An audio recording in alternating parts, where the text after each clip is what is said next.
Hey, this is Leroy Cruz here, your Life Applications Officer. I have a very important question to ask both black folks and white folks. This will be on my, Cruz for Christ channel. The only channel I'm allowed to talk about these issues on. One of the things that I love to do, I'm going to be real quick, I got to leave out of here and get to work, but one of the things that I love to do is I love to get in my car and travel. I love to go to hotels. I love to go to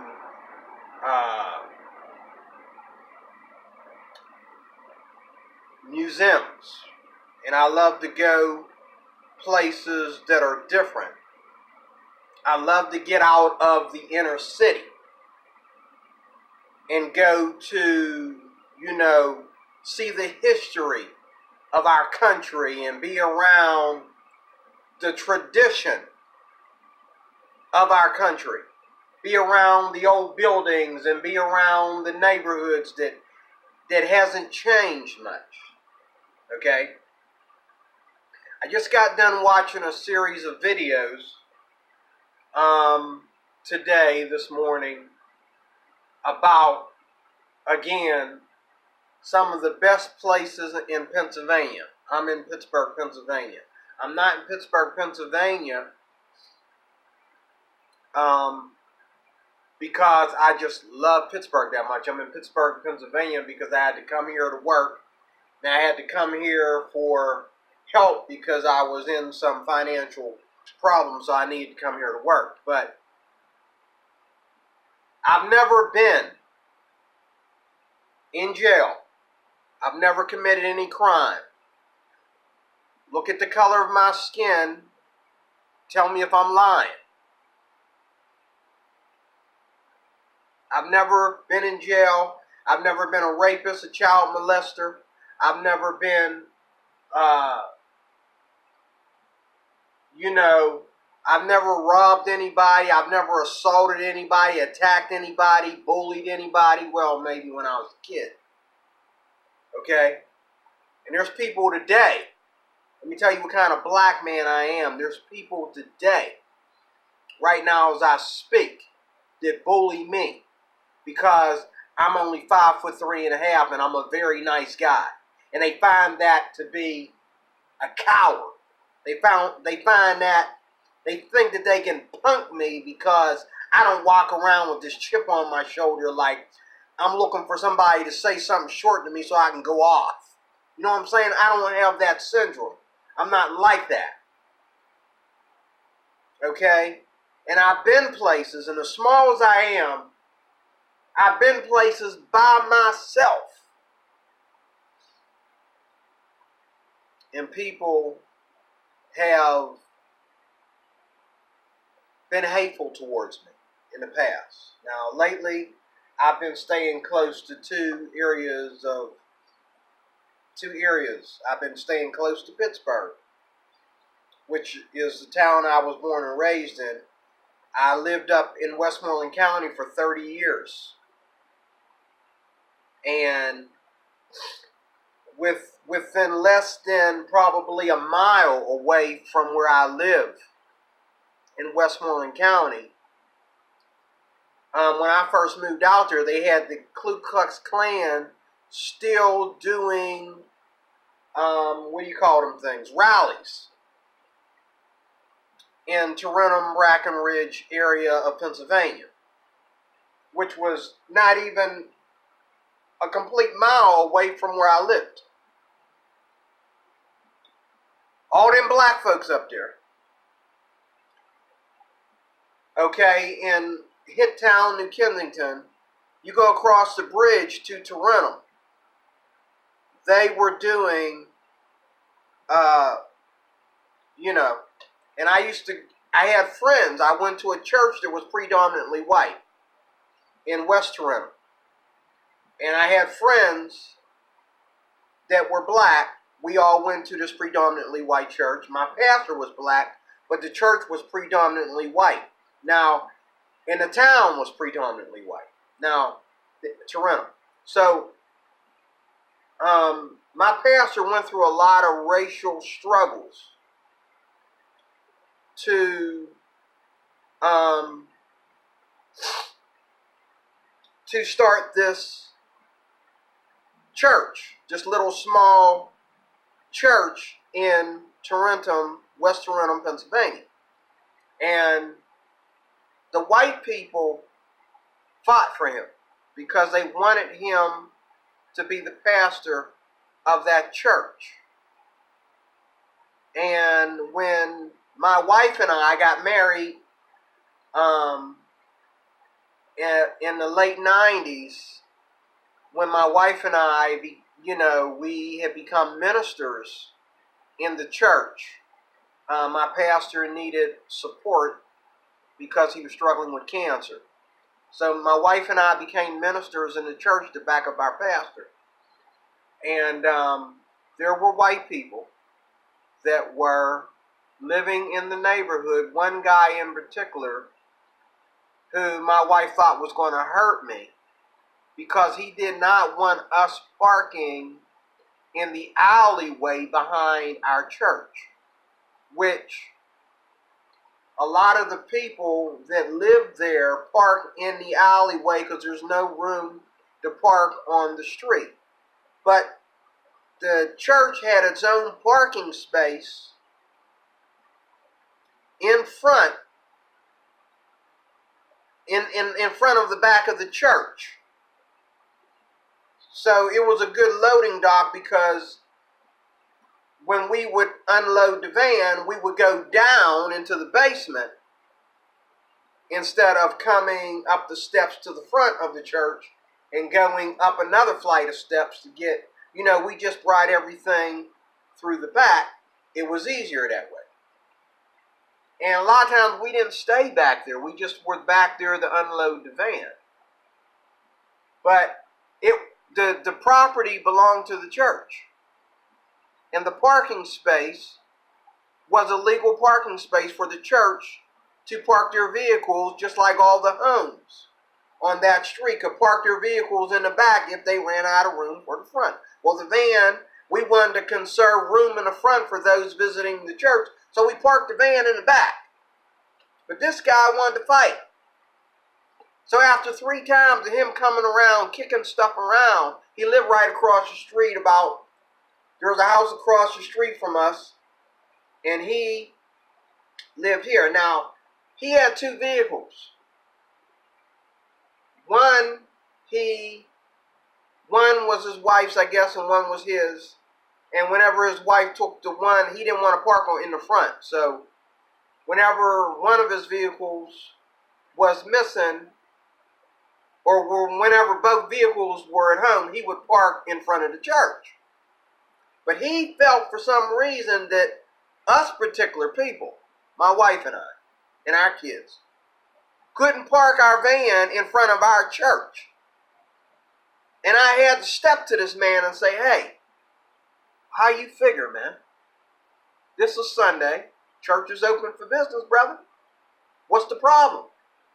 Well, after 3 times of him kicking stuff around and my wife running out there thinking that she's going to have to pull me out of a fight, I just stood there like this.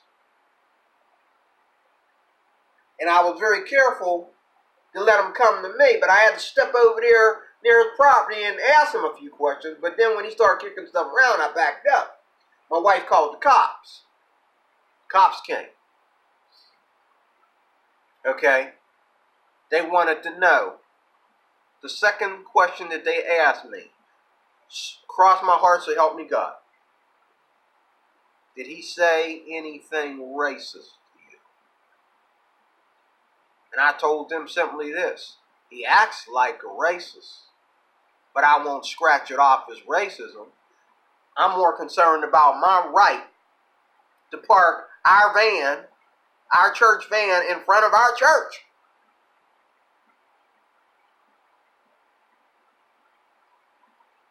I can't prove or justify or say, call it racism. He didn't say the N-word or anything. They wanted to actually arrest this guy. They wanted me to say that this guy said the N-word or something like that. I wasn't going to lie. I didn't hear the N-word come out of his mouth.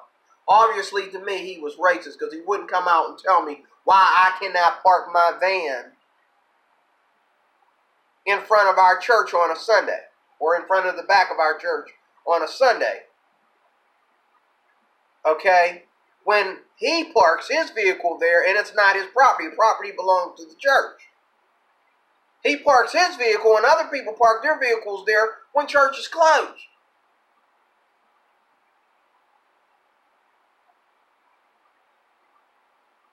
They threatened to arrest this guy.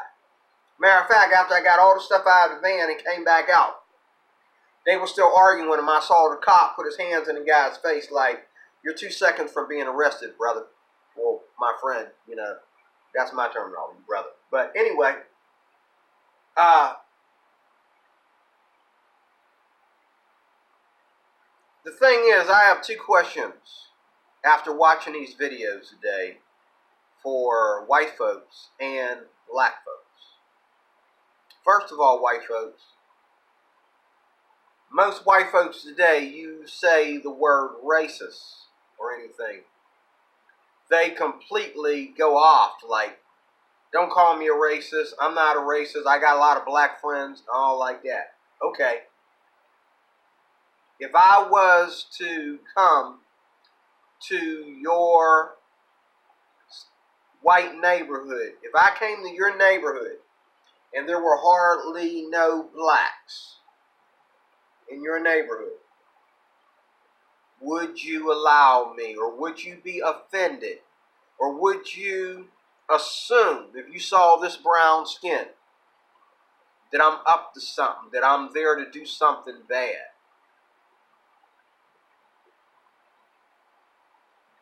Would you, number one, welcome me into your predominantly white neighborhood without judging me or predicting how it's going to turn out?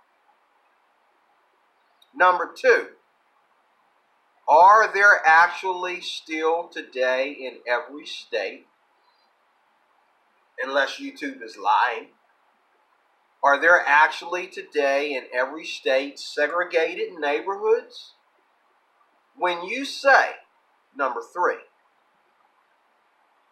that a town is beautiful because of its people, what people are you talking about? Are you talking about its people? Or are you talking about its white people?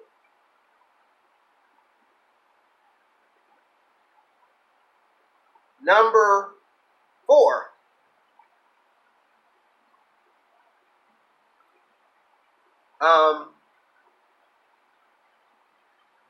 I forgot.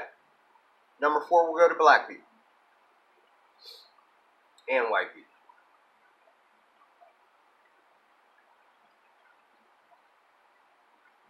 Are black people, I know a lot of white people don't like immigrants either. They don't want immigrants. They don't want Mexicans. Asians get by to a certain extent.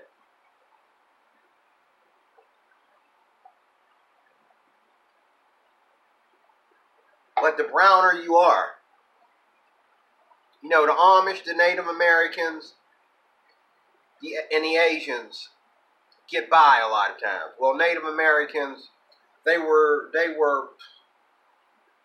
even after the civil rights movement was over, they received just as much racism as blacks. What I want to know, black folks and white folks, is that because of something that they do that affects the culture of the neighborhood, turns the culture of the neighborhood upside down? Or is that because of what they look like? Because they don't look like you, you don't want them there.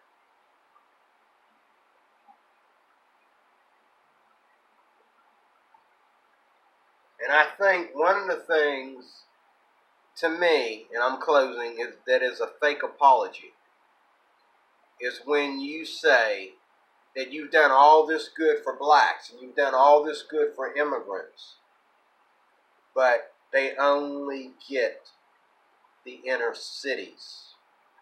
And then you turn around and you go into the inner city to make money. You walk right past the homeless in the inner cities. And I'm not just talking about black homeless, but you walk right past the homeless in the inner cities and make our money. And go back to your segregated neighborhood. And then you're looking out the window and you're saying, oh God, there's a black guy. Call the police.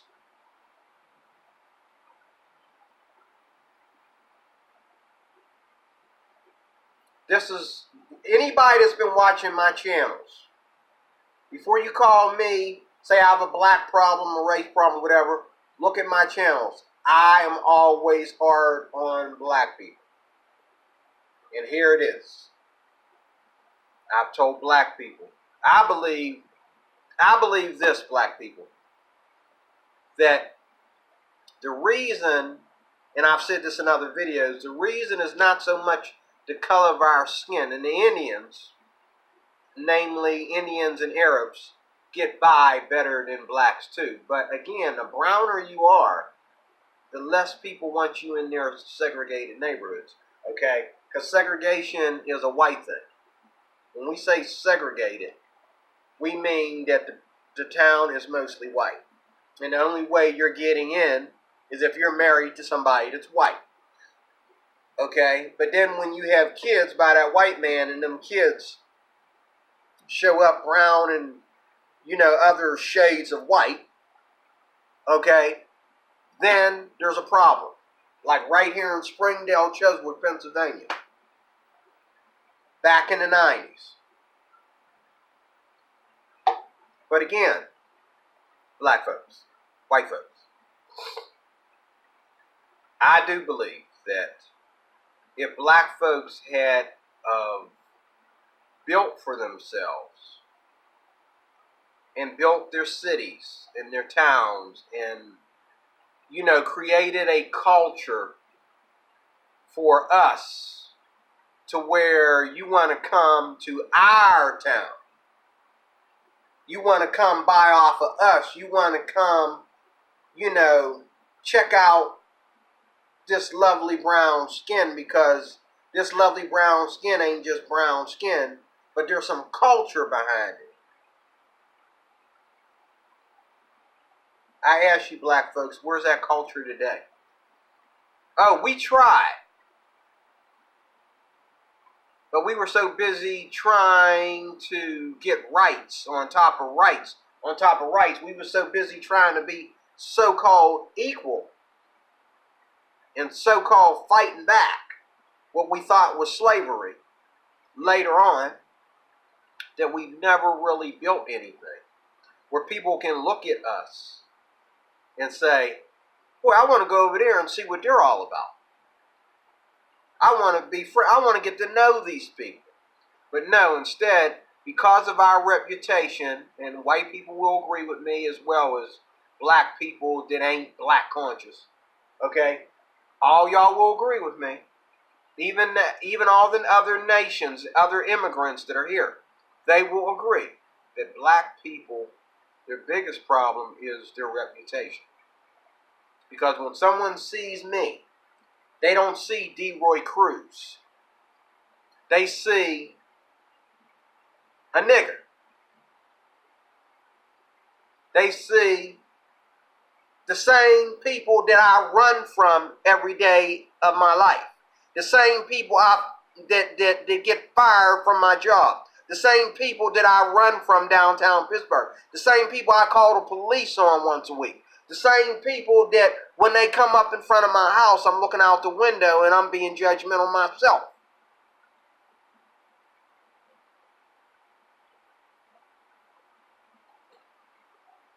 The same people. So in closing, look at the question, rewind the tape, people, white folks and black folks and anyone else who wants to. Rewind the tape, look at the questions that I asked, I want answers. do you feel that there can honestly be a beautiful town that includes black people? Or do you feel that black people ruin everything? Or is it just not black people, it's immigrants, period? Which is it? And I'm not an immigrant, neither am I a minority, in my opinion. I'm an American. Now, you show me a white person that can speak, okay, that's been living here all his life, that was born and raised here, and can speak, you know, another language as good as he can speak English, and then I'll disagree with myself. But from what I understand, I am an American. My minority days are over, and so is my immigrant days. But I want to know, what is the real reason? And when you say a town like Honesdale, I think it's Honesdale, Pennsylvania, or Levittown, Pennsylvania, is known because of its good people. The people are so kind and sweet. The first thing that comes to my mind is it a segregated town or not? Are they good to you as long as you are this color?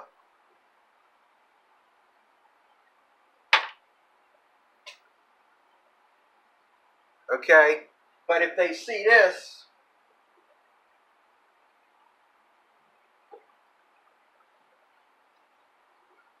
then that changes things, doesn't it? And that's something I think America, and again, if you look at my videos, you'll understand that I respect and uphold what white people have done for this country, and I believe credit and respect is due to those to whom it is due. But don't leave out the other people. I don't care if it's 1 out of 1,000,000 that have done great things for this country. Don't leave them out.